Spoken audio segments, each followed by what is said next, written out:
What's up, guys, and welcome into the Work Wherever podcast. I am Roy Edwards, and today I am joined by a very special guest, one of my favorite guests on the previous podcast, so hopefully you guys are here turning in again, and this is April Dunham. She is the Power Platform Advocate at Microsoft and is kind of a big deal around the SharePoint Microsoft 365 environment. So, April, thank you for joining me. Awesome. Well, thanks for having me on again. Happy to be here. Yeah. So I know that, when I was talking about and thinking about ways that this podcast could go and how we could help people and we started this like right as COVID was going out. That was the original podcast. And it was like, how are businesses innovating to, combat life, basically. And so now we're at a very different position, similar as in that we're all still remote for the most part. There is the return to work environment, but businesses have they've been floating or hopefully doing more than that over the last 2 years, and now they've started to build processes. They've been starting to build applications, maybe pushing further into Microsoft 365's little Teams action became a pretty big thing over the last 2 years. So what are some of the trends that you've seen over the last 2 years? We'll start with COVID as the beginning, that you're starting to see that enterprise and small business starting to take to with this new remote environment.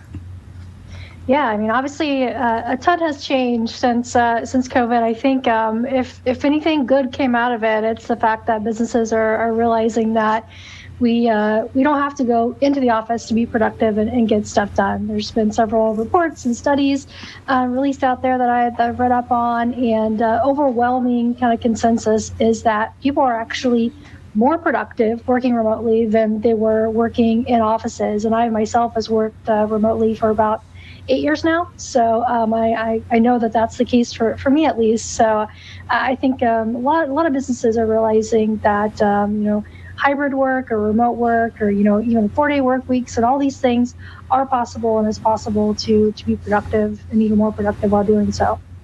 Yeah. So I've been remote for, I don't know, a long time. Maybe not 8 years, but pretty close too. And it was prior to COVID, it was kind of looked like a luxury. Like, how did you do that? How do you work from home? Don't you have so many distractions? And I never really saw it as a distraction. And to your point, those studies do show that members are more productive. They work longer hours. There's like prior to COVID, there was like the remote worker guilt, right? Where it was like, I'm working from home, so I have to be more productive so that my boss doesn't tell me that I have to go back into the office, kind of a thing. So, yeah, for sure. Yeah. So has your work from home changed at all pre-COVID, post-COVID? Like, is it been kind of business as usual, or how have you seen like your day-to-day interaction change?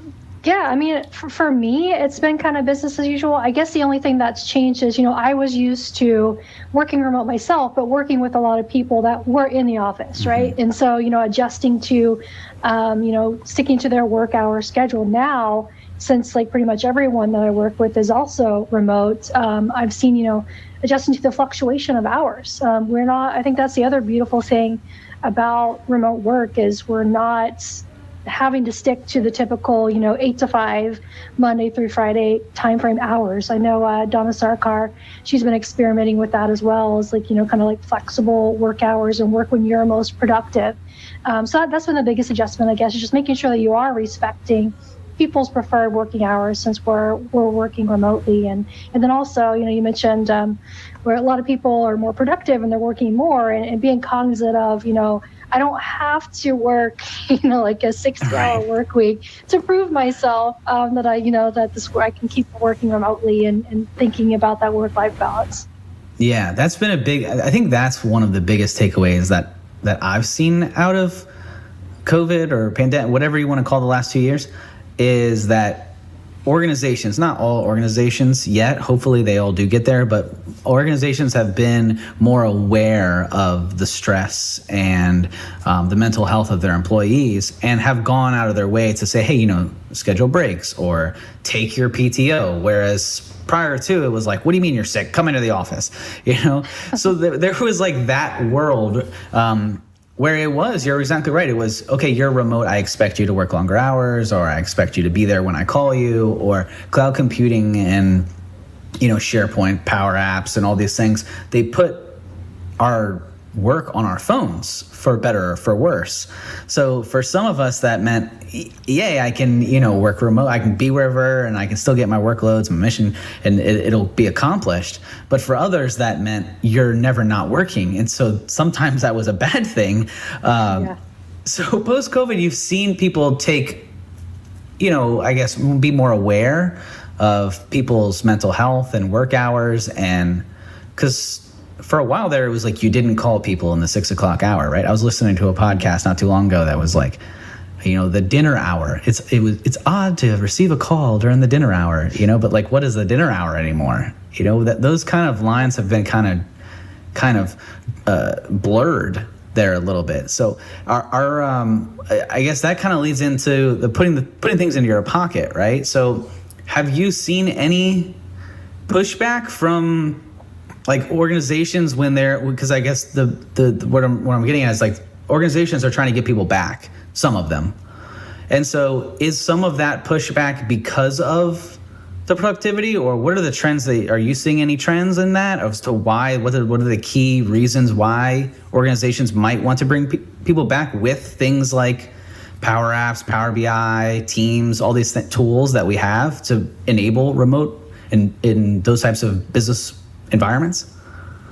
Yeah, I mean, I've seen the main reasons for wanting to go back into the office that I personally heard or seen out there in reports is all about I guess culture and connection, right? I mean, I'm used to working remotely and then meeting with people, but I do have to say I just came back from a team offsite meeting where I got to meet everyone that I've been working with for the past 2 years and seeing in these tiny boxes in person for the first time. And although I would never want to go back, to a 5-day, in office every day work week, that touch point of being able to actually talk with someone in person is you have way more of a connection than talking, through a Teams meeting or whatever, because you have those side conversations. You might, go out to dinner or something or lunch, and you have those over lunch kind of conversations in addition to your normal meeting times where you learn a lot about the person and you have a lot of creative ideas. So to me, that's like the biggest factor of maybe, even having some kind of hybrid thing of going into the office once a month, once a quarter,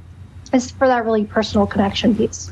And so how can you combat that? Like, I know that not all organizations even have an office anymore post-COVID, right? And so building a work culture, and it gets difficult. I know it's not impossible, and I've done a bunch of different podcasts on building remote culture, but what are some of the ways that we can combat that using like Microsoft tools?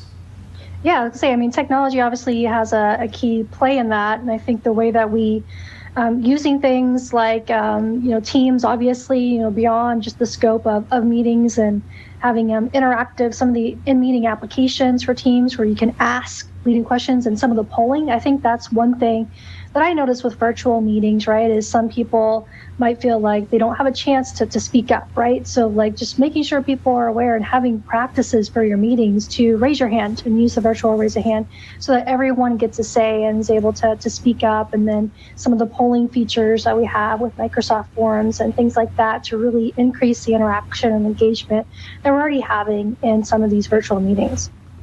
Yeah, I love Teams, which the what is it, the Gartner, or who does the 4 quadrants things? Gartner. Yeah. They have Teams ranked, if it's not the highest, it's one of the highest out there. It's a great platform, which has been around pre-COVID, and I guess it just kind of built up a lot of steam post-COVID for obvious reasons. You started to see the NFL draft did it, and some of the other sports organizations did their drafts via, which was pretty cool to see. But I'm glad you brought up the hand raising, because that's something that I have always done, and it was kind of scoffed at for pre, because everybody's in the office and they're like, oh, hey, so and so, it looks like they're raising their hand. But anyone who's now been on which we all have, been on a virtual meeting where everybody's in their boxes, talking over each other is like the death of a meeting, right? So what are some so you mentioned the hand raise. Are there any other things that you use when you're doing your types of remote meetings that you find that are beneficial just for meeting flow? Yeah, definitely the hand raise. Again, it's like I know I often struggle with, not wanting to interrupt people or knowing what time my place. So that personally for me has been really invaluable. But then also the reaction. So if I'm just trying to get general feedback, if I'm talking about something, it's like, what does everyone think of this idea? Maybe I don't have to like call everyone out to actually talk and give me feedback, but just like give me a thumbs up if you think this is a good idea, or a thumbs or something like that. I think that those reactions that we have is really valuable, as long with the polling too, because a lot of people might not want to speak up or really say something, but they can answer a quick poll just to get that instantaneous feedback. Yeah, through like Microsoft Forms integrates directly into Teams, right? Which I use that a lot. I love Microsoft Forms. At first, I didn't know really what to think of it. So like you, I come from the SharePoint world. And so the SharePoint to me was, you had lists and you had forms and libraries. And I always used the lists and the forms as a way to, build up and build apps, right? Which is the way that it has evolved. But so I was like very protective over my lists and my forms. And Microsoft came out with Microsoft Forms, which is a very easy way to build a form. And at first I was like, oh no, they're stripping away SharePoint. What are they doing? They're bringing forms over here. Lists are over here now. Everything is its own app. But enter Power Platform, and it's actually made things so much easier and so much more to manage, where we use Microsoft Forms for external members as well. We use it as like QA forms, bringing outside of meetings, and you can allow external members to fill these out. So if you're on a meeting with, a partner company or a client or something like that, you drop a form in there, they can fill it out, and then you can run Power Automate flows to your lists and populate it. It's like it opened up like a whole nother world, which is really cool. So I'm glad you brought up forms. And so this is a technical question, this is for me now. When would you decide to use a form or a power app? Do you have like a theory or a flow, or to say, this should be a SharePoint list form, this should be a Microsoft form, this should be a power app? Yeah, for sure. I mean, you already touched on one of the big first questions that I asked when trying to decide, and that is the audience. Like, is this for people like outside of my company, or is it for like internal company use? So that's the first question I asked, because as we know, model-driven Canvas applications are really meant for, in your 80 tenants, kind of like inter-company use.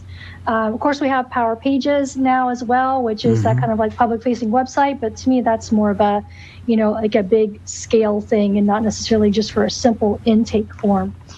So if the audience is external, I'll kind of default to forms, but then also like complexity of the form and what you need to do. If it is just a simple sign-up form or maybe a questionnaire, that's kind of what Microsoft Forms is geared towards. But if it's a complex form where you need to see, like maybe embedded dashboards, reporting, and see like lists and filterable galleries of information and things like that, that's obviously clear Power Apps choice there. So it's really just complexity and audience. Yeah. I follow that pretty similar as well. Complexity is, which there's so many things in Microsoft Forms now that used to require code or used to require lookup fields or like all kinds of different tools, InfoPath being one of the fun ones back in the day. And now it's as simple as like next question in Microsoft Forms. It's like, oh my gosh, there's so many headaches spent over just that, those types of things that are really cool to see out of Microsoft Forms. And then SharePoint lists being pulled out as lists. Is there an end game to that? Like, is that just for ease of use, or is there something that we're going to see maybe down the line for Power Platform out of that? Or can you give me a peek behind the curtain on that? Yeah, I mean, I think ultimately it is for ease of use and ease of integration. So, I mean, without having that app on your phone to be able to pull up lists, and then even taking it beyond the scope of, SharePoint traditionally and lists and all that, we're very business focused. So, with Microsoft Lists, I think you're kind of seeing a shift toward, obviously using it for the business scenarios, but even like personal scenarios as well. If you want to use that to kind of manage, like I actually use Microsoft Lists when I moved to make a moving checklist of things that I needed to do, for example. So there's that whole scope of, kind of evolving to also be able to be kind of like a personal productivity tool to be able to store information and data, but then also the integration side, right? Being able to easily and seamlessly consume those lists in Microsoft Teams, right? So if you're needing to have some kind of data repository to store information and collaborate with that in a team, that Microsoft List app and the integration makes it really seamless. Yeah. And there's a direct plug-in to Power Apps, right? We have Exactly. Right. Yep. So it can really be, like a back end, depending on, what you're doing of your Power Apps applications and all that. Yeah. I like, that's how I like to explain SharePoint lists is like, it's an easy to manage database. Like you can plug it into Power Apps, you can plug it into Power BI, and you say it a lot better than I do, but you can seamlessly use your, and consume your data. Which gets into back to what you had mentioned a couple minutes ago, was this how you work and where you work and when you work. Now that we are consuming data in so many different ways and it's so easily done, where creating a Power BI dashboard pre-365 was a difficult thing to do. You had SharePoint reports, and there was a lot of different ways to do it. And now I feel like it's push button, where you have, or it can be, but there are so many different, it's not always push button, but there's so much more that we can do with our data now, which helps reinforce the remote environments where we can work wherever and we can consume data from wherever. And so that leads to what I believe will be a productivity-based work week, which I know the 4-day work week is a big push. I think California might have already done it. So what are your thoughts on the 4-day work week before we dive any further into it? Like, do you think it's a real possibility? Oh, yeah. I mean, I in this day and age, I don't see why we don't have, a nationwide 4-day work week. I mean, there's no reason why it shouldn't be possible. But I mean, I think even that is limiting. I think it's just all about flexible work. If someone can get what they need to get done in 3 days, I mean, more power to them. But I think the 4-day work week is a good start, down the right path for sure. I mean, and we see some companies trying to slowly push towards that with like meeting-free Fridays or meeting-free Mondays as a way to kind of reclaim that time. And with all this stuff and technology that we have, Power Platform included, to really automate a lot of our jobs too, there's really no reason why we can't condense that down and have a 4-day work week. Yeah, we do a summer Friday. So between Memorial Day and Labor Day, that we have you're on call in case anything were to happen. Yeah. It's very rare that anything happens on a Friday that, doesn't have to, it can wait, like that can wait till Monday. But we don't have any internal meetings and we don't do anything like that. And it gives people are a lot happier. I feel like the workforce is, have you guys experimented with that at all at Microsoft, or is your team doing? Is that like a team by team basis thing at Microsoft?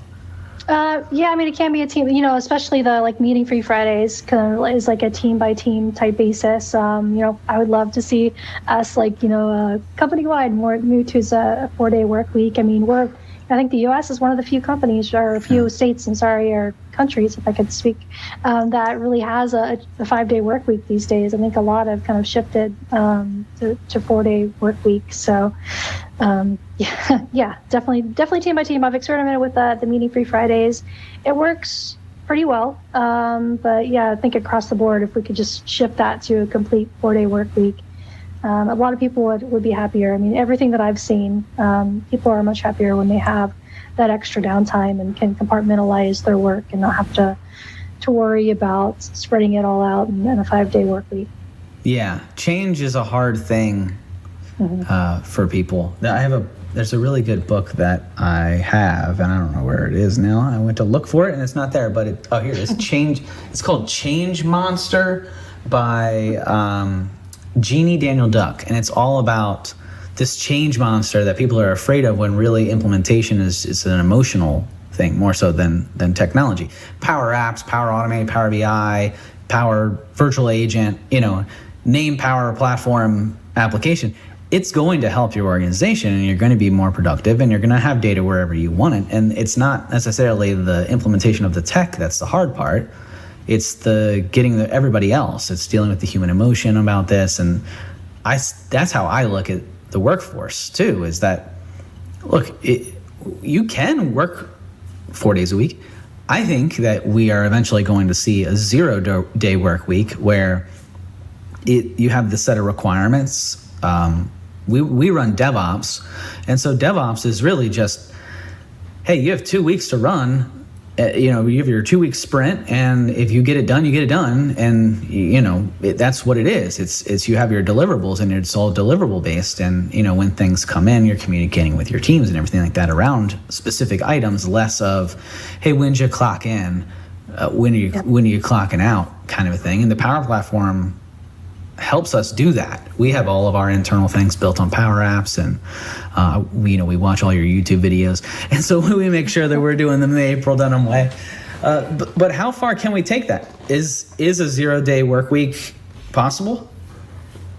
I mean, I think so. I mean, I guess too, like on my team here, we kind of have a concept of that. It's just all about we have our commitments, we have our work to do, and like what you were saying, if you have a 2-week sprint and this is what you need to get done, you get it done in time, then how you spend the rest of your time is up to you. So if I want to spend that learning and catching up on technology, or just taking a little bit of downtime, I mean, I think we can definitely move to having the freedom to do things like that and be able to, just work when you want to work, and then making sure that you get your work done, and that's really all that matters, ultimately. And I guess certain industries, though, that's easier said than done. There's might be some where it's harder to shift to that model. Obviously, in the tech industry, it's fairly easy, but in some where you still kind of have to clock in, clock out, and all that might be a little bit tougher to get there.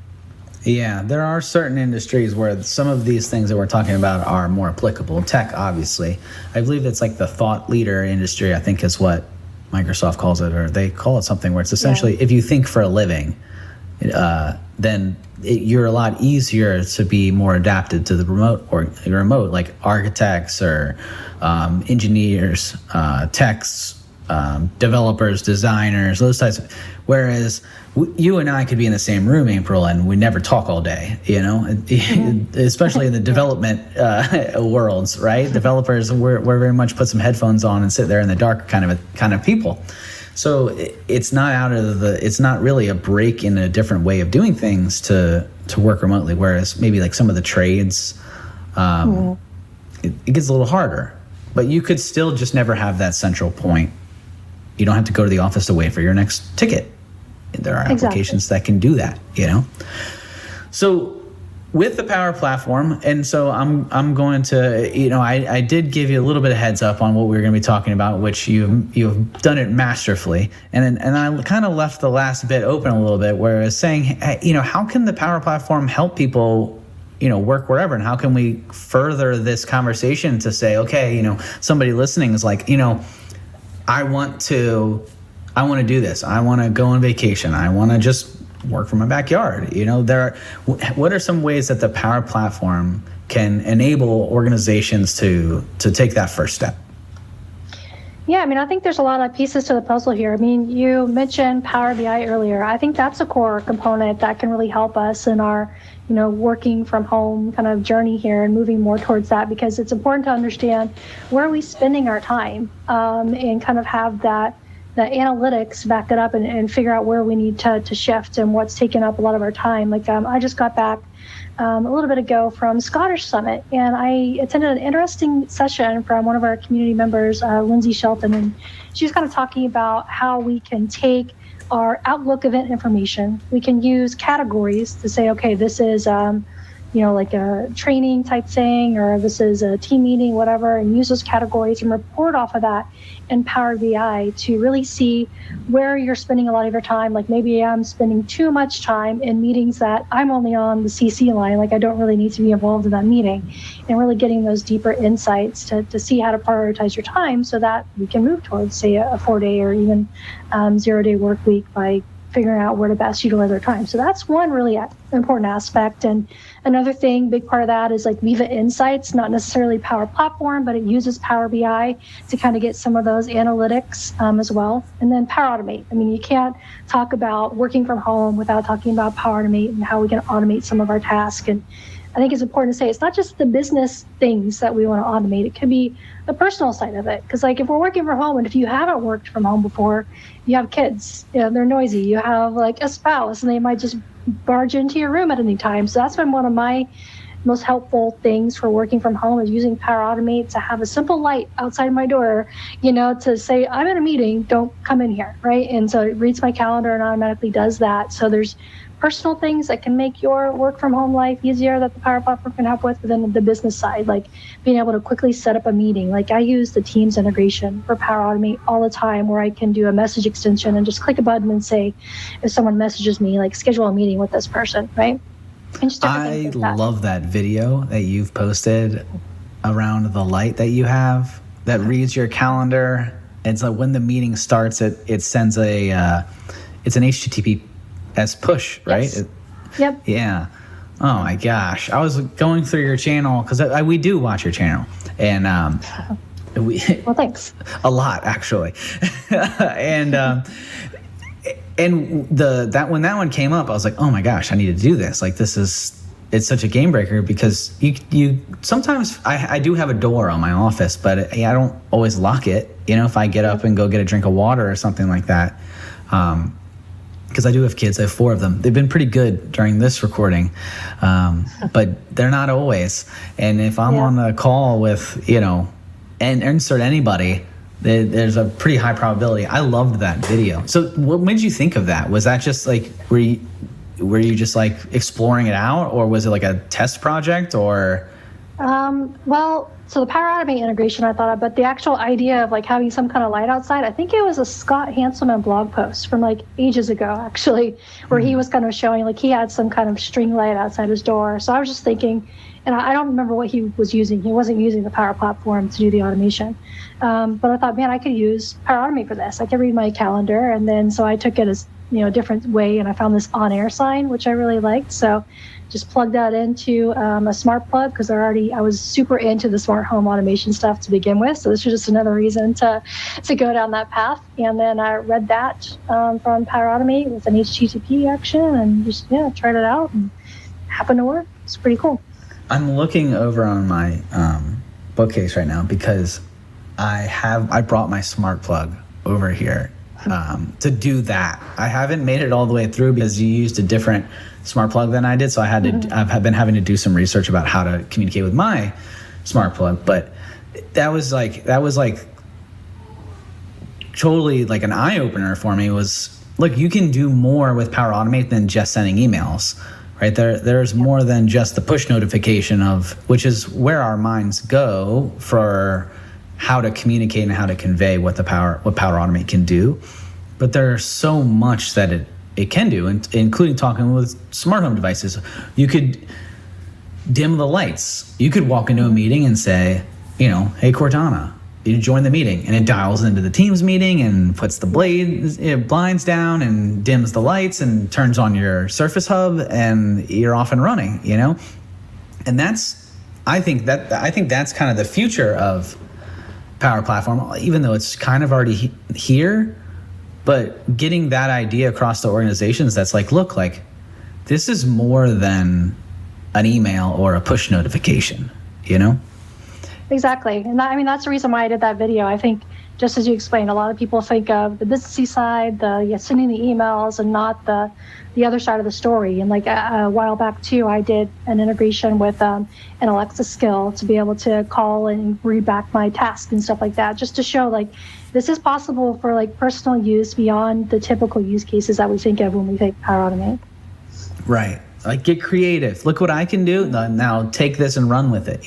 A lot of your videos are like, this is how you do this. But I get the sense that the videos that you have been doing are to get people thinking more so than a specific thing. It's more, and I feel like that's what advocacy really is right? Is here's an example of something that's really cool and take it and run with it.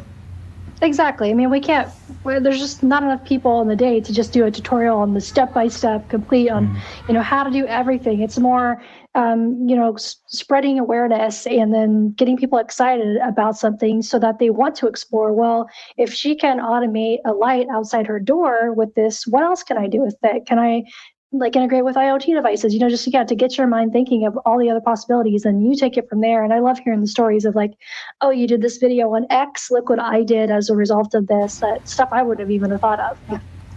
Yeah. So to that point, you did a room booking app. Oh yeah. I believe. Yeah. So our company, we do business with the federal government, and I won't name what agency it is. But we were in a meeting and we were talking about ways that we're going to build out the Power Apps, because in the federal government there is a shortage of seats and desks that you can sit at.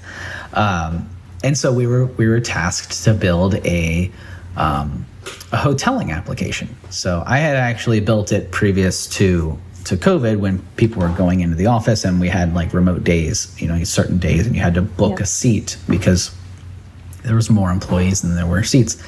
And so post-COVID, we were coming back and we were looking to ways to enhance this. And somebody brought up, they're like, has anyone looked at Lauren Dunham's Power App to see if we could utilize that? And I was like, absolutely. Actually, I have. Yeah. So a version of that app that you have, I think it's a conference room scheduler app, I believe is what it is. Yeah. Is that what it is? Yep.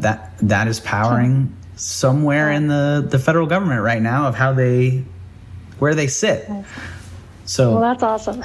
Yeah, no, your stuff is really great. And that's the kind of stuff that members should be looking at if you guys are looking for a playbook of how to do something, then that's one thing. But if you're looking for how can we just try new things and learn new ideas, that's what really I feel like April and a lot of members in the community do really, really, really well, is you'll show something and you take that and run with it. And I love the free resources that you put out there with the apps and everything like that. And we're big fans over here of April Dunham. So. Well, thank you. Appreciate that. Yeah, nothing like an awkward goodbye like that, right? We're just gonna making me blush. Right. Well, April, thanks for coming on again. This is I always have fun nerding out with you. So it is one of I've been looking forward to this conversation for since we finished the first one, to be honest with you, and I really appreciate it. And is there anything that you want to plug? I'm glad you brought up Microsoft Viva, because that was actually going to be one of my questions. But yeah, if you guys haven't checked out Viva, make sure you guys go do that. But is there anything you want to plug before we put a bow on this? Oh gosh, no, that I didn't think of. I would just say explore the Power Platform, and then also Viva Forms. All of those tools are going to help you, be able to work from home and do this remote work stuff even more efficiently, and just get inspired. Look at some of the stuff the community produces and what they're doing with the tools, and see how you can make that happen for you and your work from home journey. Awesome. Thank you so much, April. Very much appreciate it, and hopefully we'll talk again soon. Yeah, looking forward to it. Thank you. Awesome. Well, guys, there goes April Dunham again, back-to-back guests. She was on the previous podcast, and now she's graced our presence again. So that was an awesome conversation. Make sure you guys are checking out her stuff on YouTube. Type in April Dunham in YouTube and check out all of her videos. So you can reference all the cool stuff that she's doing over there and all the stuff that we were just talking about. Also, go to YouTube and look at Capital Presence, capital with an O. You can check out all of our old YouTubes there. We're also on Spotify, iTunes, and then you can go to goworkwherever.com to listen to all previous episodes, check out some of our free resources, and see some of the Power Apps that we've been building. So, guys, thanks for hanging out. Until next time, see you.